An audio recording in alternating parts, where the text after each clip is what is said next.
أعوذ بالله من الشيطان الرجيم بسم الله الرحمن الرحيم ومن آياته خلق السماوات والأرض واختلاف ألسنتكم وألوانكم إن في ذلك لآيات للعالمين ومن آياته منامكم بالليل والنهار وابتغاؤكم من فضله إن في ذلك لآيات لقوم يسمعون ومن آياته يريكم البرق خوفا وطمعا وينزل من السماء ماء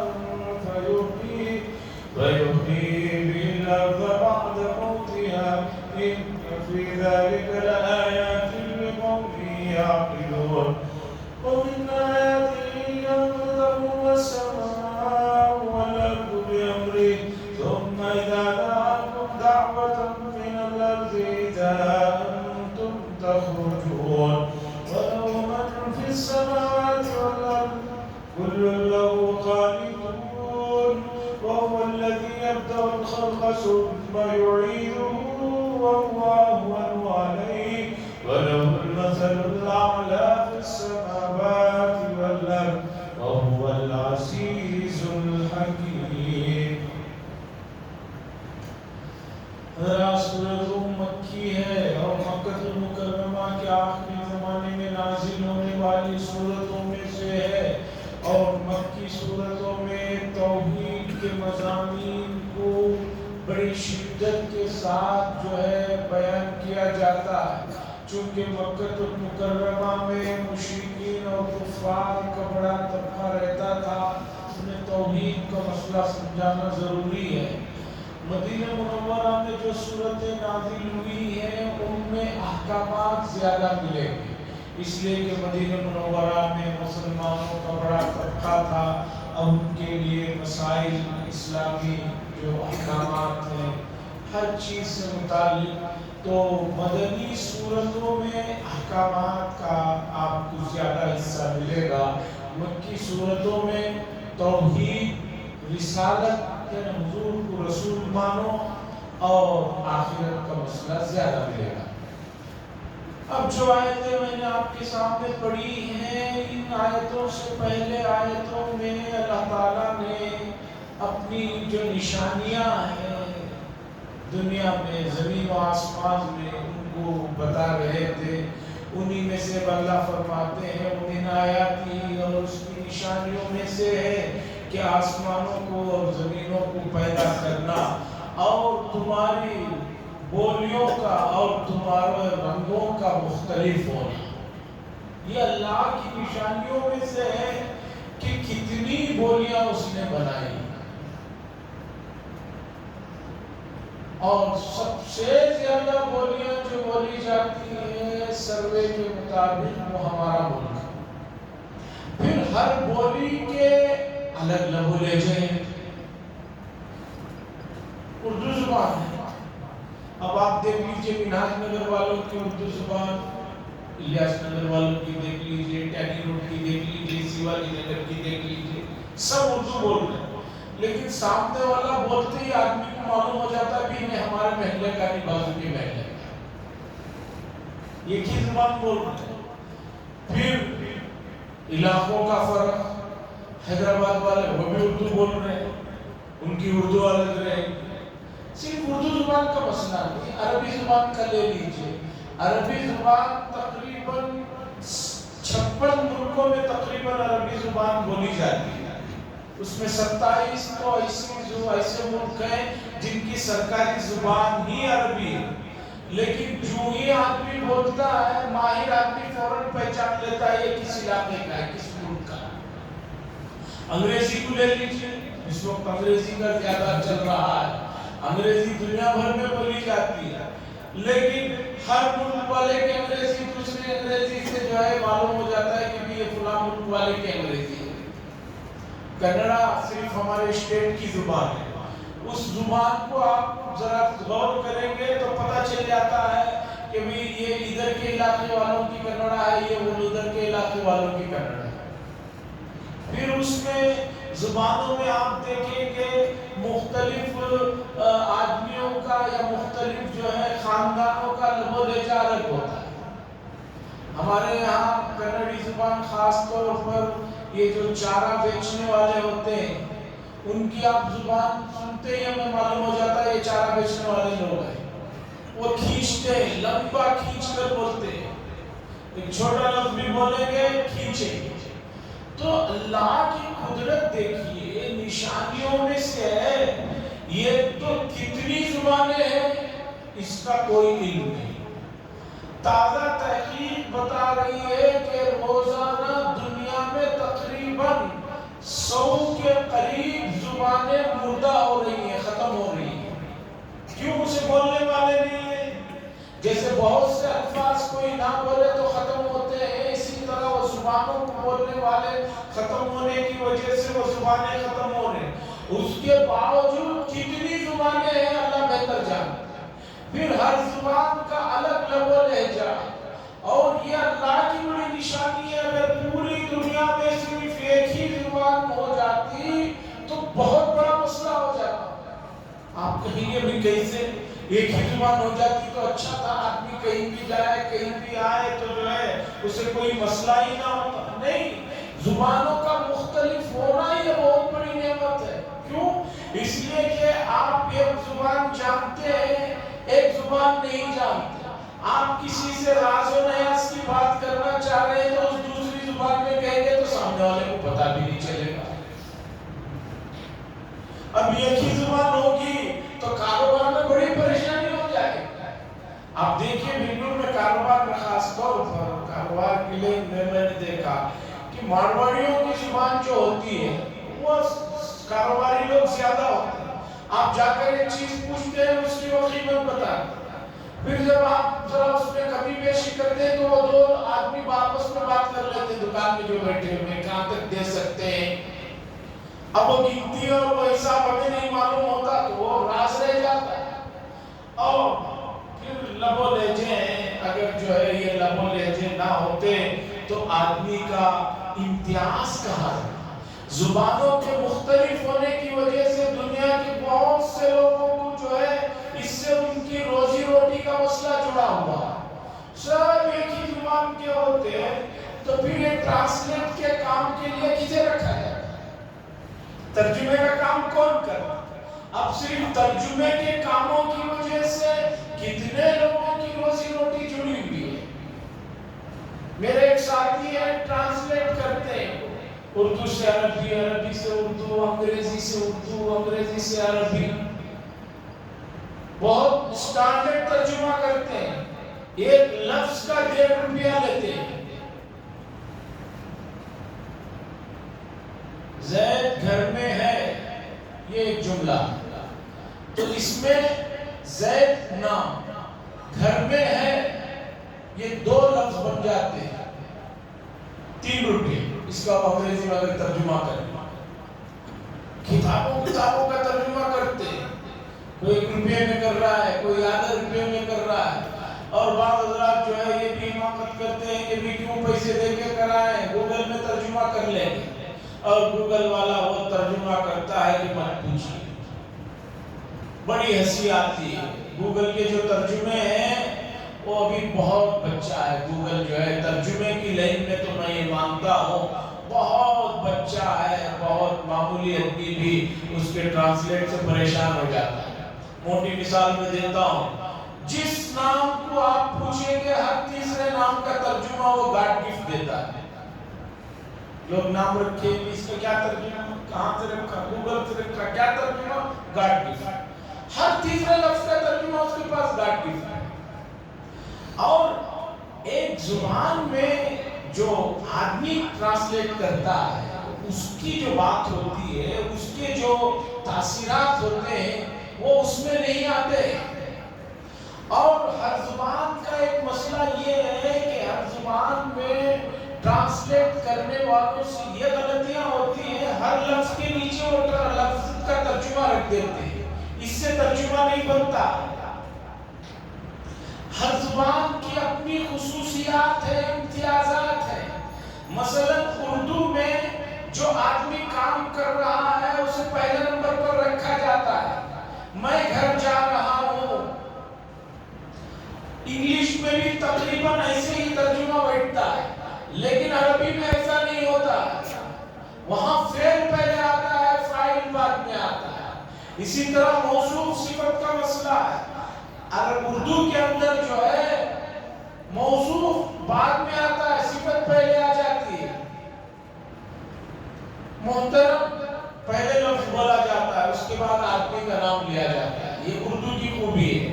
عربی کی خوبی ہے کہ عربی میں جو موصوف ہے اسے پہلے رکھتے ہیں، اس کی صفت بعد میں رکھتے ہیں. مثلا یہ کہنا ہے بیوٹیفل کتاب، بیوٹیفل بک، تو بیوٹیفل خوبصورتی یہ صفت ہے، یہ پہلے رکھتے ہیں، اس کے بعد کتاب کو رکھتے ہیں. بک اردو میں بھی ایسے ہی رکھتے ہیں، خوبصورت کتاب. لیکن عربی میں ایسا نہیں ہے. عربی کا گرامر یہ ہے کہ پہلے موصوف کو رکھو، کتاب جمیل. انگریزی میں بیوٹیفل بک کہیے، بیوٹیفل کار کہیے، اس کا ترجمہ آپ رکھیں گے فوراً اردو میں خوبصورت کار، شاندار کار. لیکن عربی میں یہی جملہ کہنا ہے تو کار کو پہلے رکھنا پڑے گا، اس کی تعریف کو بعد میں رکھنا پڑے گا. سیارۃ جدیدہ یا سیارۃ جمیلہ، سیارۃ جو آگے جو بھی صفت آپ لگانا چاہیں. اللہ فرماتے ہیں کہ اس کی نشانیوں میں سے ہے کہ زمینوں کا اور آسمانوں کی پیدائش اور تمہاری زبانوں کا، بولیوں کا مختلف ہونا. ہر آدمی بات کر رہا ہے لیکن ہر آدمی کی وہی آواز دوسرے سے مختلف ہے. آپ فون میں اٹھاتے ہیں، فوراً جو ہے سامنے والا کون بول رہا ہے آپ کو پہچان جاتے ہیں، اور اگر آواز اجنبی ہے فوراً کہہ دیتے ہیں کہ کون بات کر رہا ہے. بعض مرتبہ نام لکھا ہوا ہے ایک آدمی کا، لیکن اس نمبر سے کوئی دوسرا بات کرتا ہے، آدمی فوراً پریشان ہو جاتا ہے، کہتا ہے کہ آپ بول رہے ہیں، نمبر تو کوئی دوسرا نظر آ رہا ہے. وہی آواز ہے، وہی بولی ہے، لیکن جو ہے ہر آدمی کا ایک دوسرے سے جو ہے فرق ہے. وہ اختلاف تمہارے رنگوں کا مختلف ہونا، آدمی کے بے شمار انسانوں کے رنگ ہیں، کوئی جو ہے گورا ہے، کالا ہے، سولا ہے، بادمی ہے، وہ ہے. لیکن ہر آدمی کے اتنے رنگ ہونے کے باوجود کوئی آدمی کسی آدمی کو ایگزیکٹ یہ نہیں کہہ سکتا کہ ان کا رنگ بالکل ان کے جیسا ہے. گورے کو لے لیجئے، انگریزوں کو لے لیجئے، یورپ امریکہ کو لے لیجئے، پورے گورے. لیکن آپ نہیں کہہ سکتے کہ ایگزیکٹ ان کے چہرہ اور ان کے مہرے ان کا رنگ ان کے جیسا. کچھ نہ کچھ فرق رہتا ہے. کیا اللہ کی جو ہے تخلیق ہے، کیا اللہ کا نظام ہے کہ اتنے لوگ اب تک بنے ہیں، اتنے بن رہے ہیں. آدمی کہتا ہے یہ صاحب بالکل ان کے جیسے ہیں، سیم ہے. سیم ہے تو یہی کیوں نہیں ہے؟ ایک ذرہ، وہ ایک جو ذرہ ہے وہی مسئلہ. بالکل غور کریں گے، ایک جیسی صورت 100% ایک میں ہو، جیسے ایک نوٹ کی جیسی دوسری نوٹ ہے، ایسا نہیں ملے گا. کہیں نہ کہیں جو ہے فرق ہوگا، کہیں نہ کہیں کچھ نہ کچھ جو ہے لب و لہجے میں بھی فرق ہوگا. بہت سارے حضرات بہت ساروں کی نقل کرتے ہیں آواز میں، لیکن پھر بھی ماہرین پہچان لیتے ہیں کہ یہ اصل آواز ہے، یہ اس کی نقل ہے. جیسے بہت سارے اسٹاف ہوتے ہیں تو جو ٹیلی فون میں ان کی بات ٹیپ ہوئی رہتی ہے، اسے بھیجا جاتا ہے. چندی گڑھ میں اس کے بہت بڑا یہ ہے انسٹیٹیوٹ ہے، وہاں چیک ہوتا ہے کہ بھئی یہ بولنے والا یہی ہے یا اس کی آواز میں کسی نے بولا، تو پتہ چل جاتا ہے محکمے والوں کو کہ بھئی یہ اسی کی جیسی نقل ہے، 100% نقل ہے. 100 بھی بول رہے ہیں اور یہ بھی کہہ رہے نقل ہے. 100 ہے تو پھر وہی ہونا چاہیے. لیکن معلوم ہو جاتا ہے اللہ فرماوے یہ ہماری نشانیاں ہیں. ان فی ذلک لآیات للعالمین، بے شک اس میں نشانیاں ہیں دانشمند لوگوں کے لیے، سمجھدار لوگوں کے لیے نشانیاں ہیں کہ وہ آدمی سمجھے. اور بے سمجھے تو اس کے پیچھے کتنا بھی اسے سمجھاؤ مسئلہ نہیں سمجھ میں آتا. اللہ فرماتے ہیں من آیات ہے، اور اس کی نشانی میں سے منامکم باللیل والنہار، تم لوگوں کا سونا رات میں اور دن میں، اور رزق کو تلاش کرنا، اس کے فضل کو تلاش کرنا. اگر رات دن کا یہ نظام نہ ہوتا تو سسٹم تباہ و برباد ہو جاتا. کیونکہ آدمی سو ہی نہیں رہا ہے, صبح ہر وقت 24 گھنٹے ایسی ایک ماحول ہے تو نہیں. اب اس رات اور دن, پھر دنوں میں یہ ہفتہ ہے, یہ اتوار ہے, اور پھر مہینے ہیں, سال ہے, اس کے اندر بڑی اللہ کی طرف سے مصلحتیں ہیں, بڑی اس کے اندر کی خوبیاں ہیں. آدمی کتنا بھی تھکا ہوا کیوں نہ ہو, وہ اس انتظار میں رہتا ہے, کوئی بات نہیں, 10 بج جائیں گے, 11 بج جائیں گے, سو جائیں گے, پھر انشاءاللہ صبح اٹھ کر دیں گے.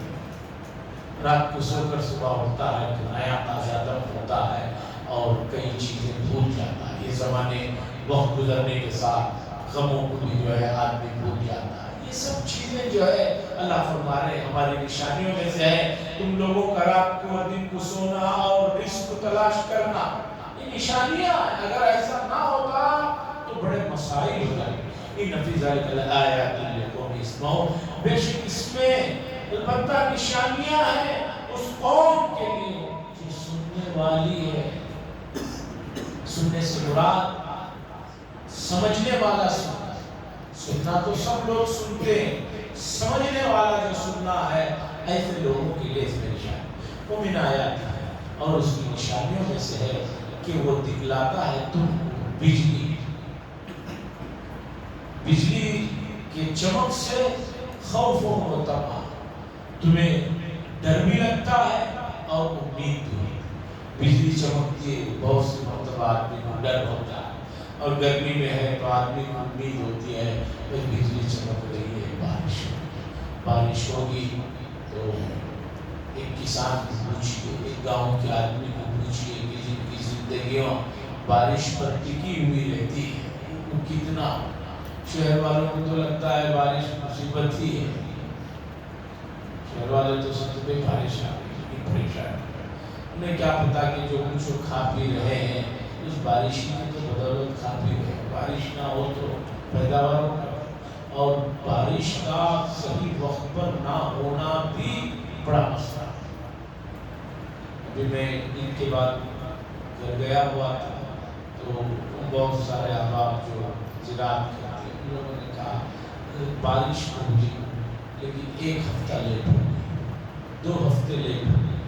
اس کی وجہ سے وہ جو موسمی فصلیں ہوتی ہیں وہ نہیں ہوتی, یا اس میں وہ جان نہیں آ پاتی ہے, یا وہ قوت نہیں آتی ہے جو آنی چاہیے. تو اللہ فرماتے ہیں اس کی نشانیوں میں سے ہے کہ وہ تمہیں بجلی کو دکھاتا ہے جس سے تمہیں ڈر لگتا ہے اور امید بھی ہوتی ہے. وہ ينزل من السماء, اور نازل فرماتے ہیں اللہ آسمانوں سے پانی کو, وہ بس زندہ کرتی ہے زمین کو. بعد اس میں زمین مردہ ہو چکی لیکن بارش پڑتے ہی زمین کے اندر جان ہو جاتی ہے. ان فی ذلک لآیات لقوم یعقلون, بے شک اس میں البتہ نشانیاں ہیں اس قوم کے لیے جو سمجھ بوجھ رکھتی ہے, عقل سے کام لیتی ہے. عقل ہے, عقل جو عقل سے کام لیتی ہے ان کے لیے اس میں نشانی. نہیں تو کوئی مسئلہ ہے. ومن آیاتہ, اور اس کی نشانیوں میں سے ہے بات کہ ان تقوم السماء والارض بامرہ, اس کے حکم سے آسمان اور زمین قائم ہے. اللہ کے حکم سے, ان کی مرضی سے یہ زمین آسمان قائم ہے. آسمان اور زمینوں کا جو نظام ہے, سائنسدانوں سے پوچھئے یہ کیا سسٹم ہے. یہاں کوئی اگر بلڈنگ بنا دے جس میں 50 کو 50 کہیں بھی پلر نہ ہو تو لوگ اسے بہت غور سے جا کر دیکھتے ہیں, ارے بڑی عجیب بلڈنگ بنائی, ادھر 50 چوڑا ہے, 50 لمبا ہے, درمیان میں ایک بھی پلر نہیں. 50 سری کی ایک عمارت اگر بغیر پلر کے صرف کونے کونے میں پلر ہے, یا 100 کی اگر ہے تو لوگ بڑا تعجب کرتے ہیں. یہاں دیکھیے کہ اتنا بڑا آسمان, جو آسمان اوپر کھڑا ہوا ہے, کہاں پلر ہے؟ اتنی بڑی زمین گھوم رہی ہے. کاریں, میں بتاتا ہوں, کاروں کے جو شوقین لوگ ہیں انہیں شاید اس کا علم زیادہ ہے کہ مہنگی کاریں ہوتی ہیں, 1.5 کروڑ, 3.5 کروڑ. آپ جب ان سے پوچھیں کہ اس میں 3.5 کروڑ روپے والی کیا چیز ہے، تو کہتے ہیں کہ اس کار کی خوبی یہ ہے کہ کتنی بھی تیزی سے جائے، اس کے شاک ابزروں میں عجیب قسم کے سینسر ہیں، کمپیوٹرائز ہیں، کہیں بھی کوئی کھڈا گڑا ہو تو کار ہلتی نہیں ہے۔ آپ چائے کا گلاس رکھ کر چلا لے کر جائیں، چائے گرتی نہیں ہے، سنبھال لیتے ہیں۔ کہیں روڈ نیچے آ گیا، ایک طرف اوپر آ گیا تو سینسر سنبھال کے شاک ابزر ادھر اوپر آئیں گے اور کار کو جو ہے ہلنے نہیں دیں۔ ایسی کاروں میں بھی بیٹھنے کا اتفاق ہوا، 100-150 کی اسپیڈ میں جا رہے ہیں تو کچھ نہ کچھ تو محسوس ہوتا ہی ہے، کتنے بھی اچھے ہو گئے۔ اب آپ آئیے، اس دنیا کو لیجیے، اپنے اس گولے کو لیجیے۔ سائنس کا کہنا ہے کہ ہر گھنٹہ 1000 کلومیٹر کی تیزی سے دنیا گھوم رہی ہے۔ ہماری یہ جو زمین ہمیں کھڑی ہوئی نظر آ رہی ہے، کھڑی بھی نہیں ہے، 1000 کلومیٹر کے حساب، گھنٹے کو 1000 کلومیٹر کے حساب سے تیز چل رہی ہے، وہ بڑی ہے۔ لیکن آپ کو کبھی محسوس نہیں ہوا، کبھی آپ کو محسوس ہوا اتنا بڑا یہ گولا گھوم رہا ہے؟ کبھی نہیں محسوس۔ ہاں، اللہ بتانے کے لیے کبھی کچھ جھٹکے لگواتے ہیں زلزلے کے، ہلکے سے جھٹکے ہوتے ہیں، پھر وہ سمجھنے میں بڑا مسئلہ ہوتا ہے۔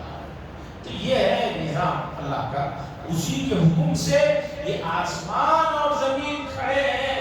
ثم اذا دعاكم دعوة من الارض اذا انتم تخرجون، پھر وہ تمہیں پکارے گا، ایک مرتبہ پکارنا، اس کے پکارتے ہی تم سب کے سب جو ہے نکل آؤ گے۔ قیامت کے موقع پر جب پکارا جائے گا، سور پھونکا جائے گا، پورے کے پورے بے قبروں سے اٹھ کر چلے آئیں گے۔ وَلَهُ مَا فِي السَّمَاوَاتِ وَالْأَرْضِ، اسی کے لیے آسمانوں اور زمینوں کی بادشاہت ہے، اسی کا سب کچھ ہے۔ كُلٌّ لَهُ قَانِتُونَ، ہر چیز اس کے ماتحت ہے، اس کے سامنے جھکی ہوئی ہے، فرما برداری میں لگی ہوئی ہے۔ حضرت انسان اور جنات یہی سرکشی کرتے رہتے ہیں، باقی تمام مخلوقیں اللہ کے سامنے جھکی ہوئی ہیں، ان کی فرما برداری میں لگی ہوئی ہیں، وہ کبھی نافرمانی کا تصور نہیں۔ یہ صرف حضرت انسان اور جنات جو کسی بھی اعتبار سے بہت سی مخلوقات کے مقابلے میں کچھ بھی حیثیت نہیں ہے، لیکن سب سے زیادہ نافرمانیاں اور جو ہے نادانیاں اور جہالتیں اترانا ان کے پاس۔ وَهُوَ الَّذِي يَبْدَأُ الْخَلْقَ ثُمَّ يُعِيدُهُ، اللہ فرماتے ہیں وہی ذات ہے جس نے ابتدا کی خلق، اللہ کے علاوہ جتنی بھی چیزیں سب مخلوق ہیں، ان کو بنانے والی ابتدا میں کون ہے؟ ذات اللہ۔ ثُمَّ يُعِيدُهُ، پھر دوبارہ ان کو بنائیں گے اگر ختم ہو جائے گی۔ وَهُوَ أَهْوَنُ عَلَيْهِ، اللہ فرماتے ہیں دوبارہ پیدا کرنا اس کے لیے پہلے کے مقابلے میں زیادہ آسان ہے۔ یہ تو سب کو معلوم ہے، اللہ کے لیے ویسے تو کوئی چیز مشکل نہیں، لیکن آپ زمینی حقیقت پر ایک انسان کی سمجھ کے حساب سے بھی دیکھیں گے تو اللہ فرما رہے ہیں کسی چیز کو دوبارہ بنانا یہ زیادہ آسان ہوتا ہے پہلے کے مقابلے میں۔ وَلَهُ الْمَثَلُ الْأَعْلَى فِي السَّمَاوَاتِ وَالْأَرْضِ، اور اسی کے لیے بہت اعلیٰ جو ہے نشانیاں ہیں زمینوں میں اور آسمانوں میں، اسی کے لیے بادشاہ ہے، بلندیاں ہیں زمینوں میں اور آسمانوں میں۔ وہ العزیز الحکیم، اور وہ ذات ہے جو صاحب اقتدار بھی ہے اور صاحب حکمت بھی ہے۔ اس کے بعد اللہ تبارک و تعالیٰ اتنے مثالیں، اتنی چیزوں کو بیان کرنے کے بعد شرک کتنا برا ہے اسے ایک نیچرل مثال سے سمجھا۔ اللہ فرماتے ہیں ضرب لكم مثلا من انفسكم هل لكم مما ملكت ايمانكم من شركاء فيما رزقناكم فانتم فيه سواء تخافونهم كخيفتكم انفسكم كذلك نفصل الايات لقوم يعقلون۔ اللہ فرماتے ہیں یہ جو لوگ کہتے ہیں کہ انبیاء، اولیاء، صلحاء، فلاں فلاں یہ سب اللہ کے شریک ہیں، اللہ پوچھ رہے ہیں شریک کا مطلب یہ ہوا کہ یہ ہمارے درجے میں آ گئے، برابر آ گئے۔ اب اللہ نے بتایا ہم تمہارے اندر ہی سے تمہیں ایک مثال دیتے ہیں، وہ مثال یہ ہے کہ تمہارا ایک غلام ہے، ایک نوکر ہے، تمہارے یہاں کام کرتا ہے۔ ہمیں بتاؤ کیا نوکر اور تم دونوں ایک ہی طرح کا کھانا کھا رہے ہو، پی رہے ہو؟ کیا جس طرح تم اپنے بزنس پارٹنر سے جس طرح ڈرتے ہو کہ بھئی کوئی بھی چیز کرنے سے پہلے پارٹنر سے پوچھنا چاہیے، اسی طرح تم اپنے غلام سے بھی پوچھتے ہو، غلام سے بھی ڈرتے ہو؟ ظاہر سی بات ہے، کوئی آدمی اپنے نوکر سے کیوں پوچھے گا؟ اپنے نوکر کو اپنی حیثیت کے مطابق کیسے رکھے گا؟ اللہ فرما رہے ہیں تمہیں تو یہ بات بالکل پسند نہیں ہے کہ تمہارے نوکر تمہارے برابر ہو جائے خرچ میں یا معاملات میں، جیسے تم اپنے پارٹنر سے کوئی بھی کام پوچھ کے کرتے ہو، ڈرتے ہو کہ پارٹنر سے پوچھے نہیں تو کیا کہے گا۔ جب تمہیں اپنے غلام اور پارٹنر کے درمیان میں اتنا بڑا فرق ہے تو ذرا سوچو کہ جس ذات نے یہ تمام چیزیں بنائی ہے اسی میں سے کسی کو اٹھا کر تم کہو کہ یہ اللہ کا شریک ہے تو یہ عقل میں کہاں سے آنے والا؟ تم اپنے غلام کو تو اختیارات دینے کے لیے تیار نہیں، تو اللہ کسی چیز کو بنا کر اس کے اختیارات دوسروں کو دے دیے ہیں، یہ بات جو تم کہہ رہے ہو یہ ذرا سوچو یہ عقل میں آنے والی بات ہے کیا؟ جب تم اپنے غلام کے لیے اختیارات کو گوارا نہیں کر رہے ہیں تو اللہ کے لیے اللہ ہی کی بنائی ہوئی مخلوق کو کیسے شریک قرار دیتے ہو؟ یہ ذرا سوچنے کی بھی بات ہے اور اس پر توجہ دینے کی بات ہے۔ شرک کا مسئلہ بڑا حساس ہے، بہت نازک ہے، بہت گمبھیر ہے۔ شرک کے مسئلے کے سلسلے میں امت کا بڑا طبقہ ابھی تک بہت سے غلط فہمیوں میں پڑا ہوا ہے، خوش فہمیوں میں پڑا ہوا ہے۔ لوگ یہ سمجھ رہے ہیں کہ ہم تو شرک کرتے نہیں ہیں تو ہمیں کیوں اس کے بارے میں سوچنے کی ضرورت ہے؟ ایسا نہیں ہے۔ آپ صرف اپنے شہر کے بعض علاقوں کے میں نام بتاتا ہوں، وہاں پر آپ چکر لگا لیجیے، آپ کو پتہ چلے گا جمعرات کے دن، پیر کے دن اور اسی طرح چاند کی آخری تاریخوں کے ایام میں دیکھیے کہ کتنا بڑا طبقہ مسلمانوں کا، خاص طور پر عورتوں کا، اپنے بچوں کو لیے ہوئے برادران وطن کی چوکھٹوں پر کھڑی ہوئی ہے۔ بنگلور شہر کی بات کر رہا ہوں، دوسری جگہ کا تو چھوڑیے۔ اسی طرح کتنا بڑا مسلمانوں کا طبقہ ہے جو بہت سی چیزوں کو مؤثر بذات سمجھتا ہے، ہاتھوں میں اتنے کلر کے تاگے باندھے ہوئے، یہ سب شرک ہے۔ دل و دماغ یہی کہہ رہا ہے کہ یہ ذات جو ہے ان کے اندر اتنی طاقت ہے کہ میرا کام بنا دیں گے، میرا کام کر دیں گے، اور ان کو خوش کرنے کے لیے بعض چیزیں کرتے ہیں، نام بدل لیتے ہیں۔ پرسوں بھی ایک ساتھ پوچھا کہ بچہ پیدا ہونے کے بعد سے آپ نے بال نہیں نکلوائے، بال اتنے بڑھ گئے ہیں، اتنے بال تو صرف بچوں کے لیے صحت مند نہیں۔ وہ کہنے لگے ٹھیک 1 سال کو کرائیں گے۔ میں نے کہا کیوں؟ کہا نہیں وہ ہمارے خاندان کا رواج ہے، میرے بھی 1 سال کو نکالے تھے، ان کی بھی 1 سال کو نکالے تھے، ہم لوگ فلاں جگہ جاتے ہیں وہ بکرا ذبح کر کے وہاں نکلواتے ہیں۔ یہ کیا ہے؟ آپ کہیں گے نہیں ایسے ہی دعوت کرنے، ٹھیک ہے کریے، دعوت کرنے میں تو کوئی پریشانی نہیں ہے۔ حضور نے حقیقہ بتایا، 7ویں دن بال کڑانے کے لیے کہا۔ مجھے بتائیے کہ حضور کی سنت کے مقابلے